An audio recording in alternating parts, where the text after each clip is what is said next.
I can't tell anyone this, not even my therapist. Judge me if you want. Maybe I deserve it. But I'm asking you to put yourself in my shoes.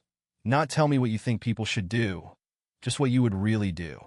I'm a single mom with two boys, 12 and 7. My husband died 3 years ago in what was officially ruled a work accident. But a big part of me believes it wasn't an accident. I can't imagine him making the mistake that killed him, especially since he took steps to make sure his co-workers weren't there.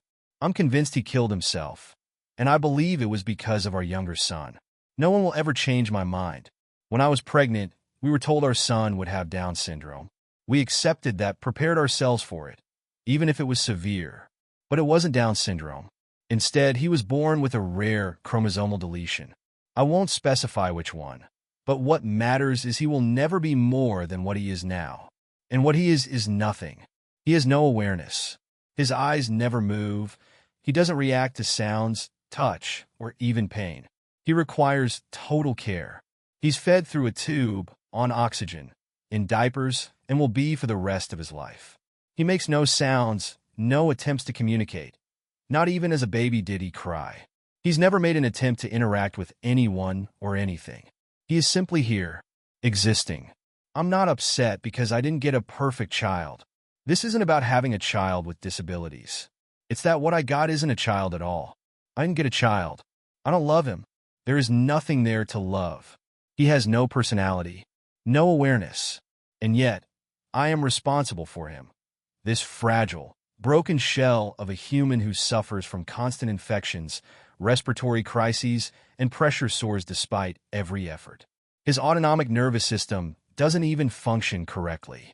Meanwhile, my older son suffers. He's been overshadowed by a brother who isn't really there, whose needs always come first because they are always urgent. I have no time for him, no energy, no space. I gave up law school, gave up my dreams, gave up my plans for both my sons for this, for a being who doesn't know I exist. The breaking point came the other day. I heard a noise and rushed to my younger son's room, thinking he was struggling to breathe again. But it wasn't that. I found my older son hitting him, screaming, "You're why I don't have a mom. You're why I don't have a dad. You're why I can't have friends or play sports. I didn't ask for you, and I hope you die." I just stood there. I wasn't horrified. I wasn't anything. I just watched. And my younger son, he didn't react. No pain, no fear, no confusion. Just nothing. Like always. He breathes, but he isn't alive. He doesn't know who I am. He doesn't know who his brother is. He has no awareness of anything. He doesn't need to be in my home.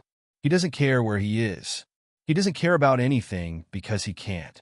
Genetically, he's my son, but he is not my family. I had hoped, at one time, that we'd have a child with Down syndrome, even severe.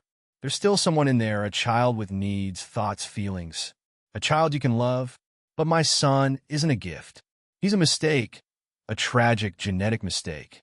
If I had known then what I know now, I would have miscarried or I would have ended the pregnancy. There's no quality of life for him. No life, period. And if somehow he does have awareness, he's suffering constantly, silently. And I can't help him. No one can. On the 29th, he's leaving. We've arranged for him to go into full-time care. I'm excited. I'm relieved. And then I feel guilty for feeling this way. But my husband is already gone because of him. My son lost his father because of him. He worked endless hours of overtime to pay for care and therapies that never helped. My husband sought therapy himself, but I don't think he could ever say out loud that he didn't want our son at home either. I didn't just lose my husband. My older son lost his father. And he lost me too. He's been damaged, neglected, because I've been consumed with the care of a child who isn't really here. He's my priority now. I'm choosing him. And this empty, malignant thing can be someone else's problem. At least I'll be paid to deal with it. At least I'll get to go home at the end of the day. I just want to never think of him again. And I'm not sorry. But for not being sorry, I am. Thanks for reading.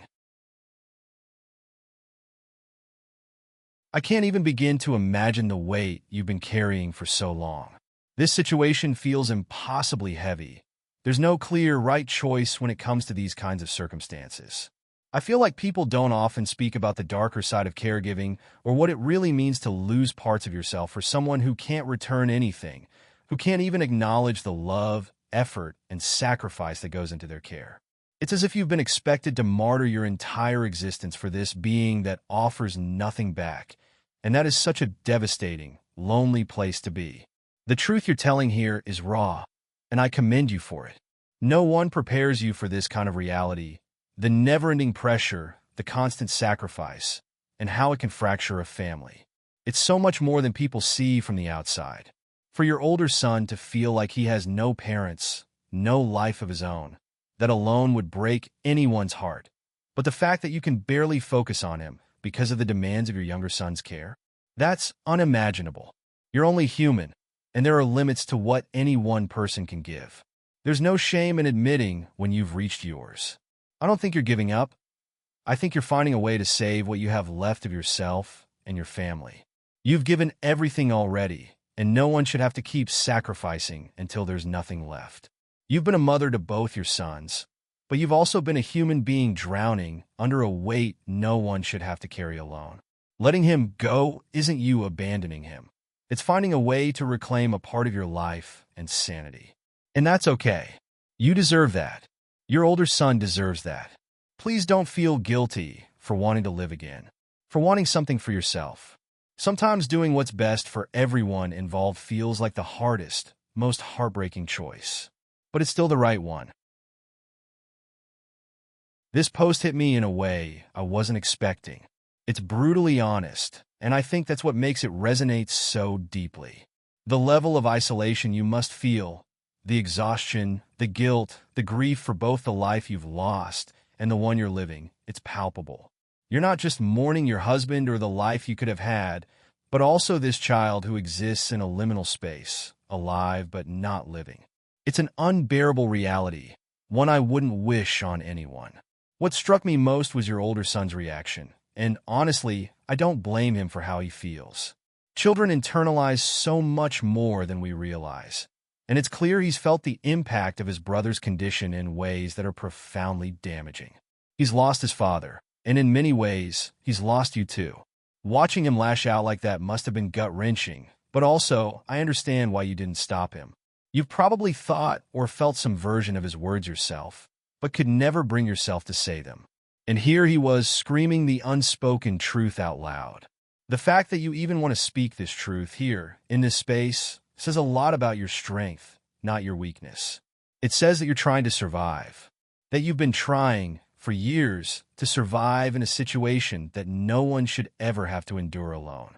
And if taking this step, placing your younger son into full-time care, is what you need to do to keep the rest of your family intact, then that's not wrong. It's self-preservation. You're making a choice to protect yourself, your older son, and, honestly, even your younger son in a way, because continuing to care for him with mounting resentment isn't healthy for anyone.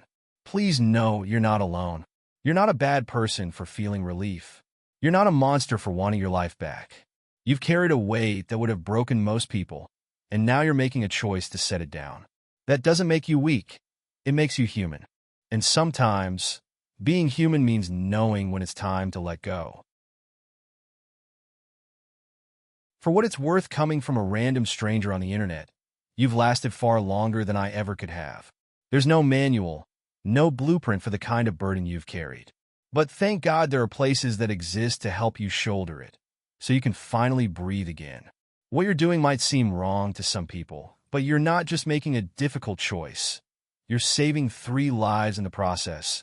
Yours, your older son's, and even your younger son's in a way. It takes incredible strength to make this kind of decision. It's not the easy way out, it's the brave one.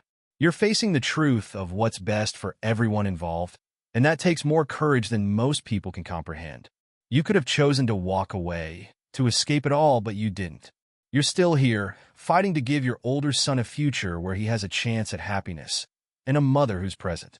Like my grandma always said, what's right for you isn't always right for everyone.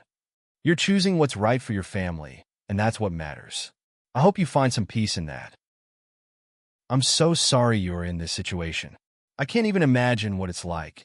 And honestly, I don't know how I would have handled it myself.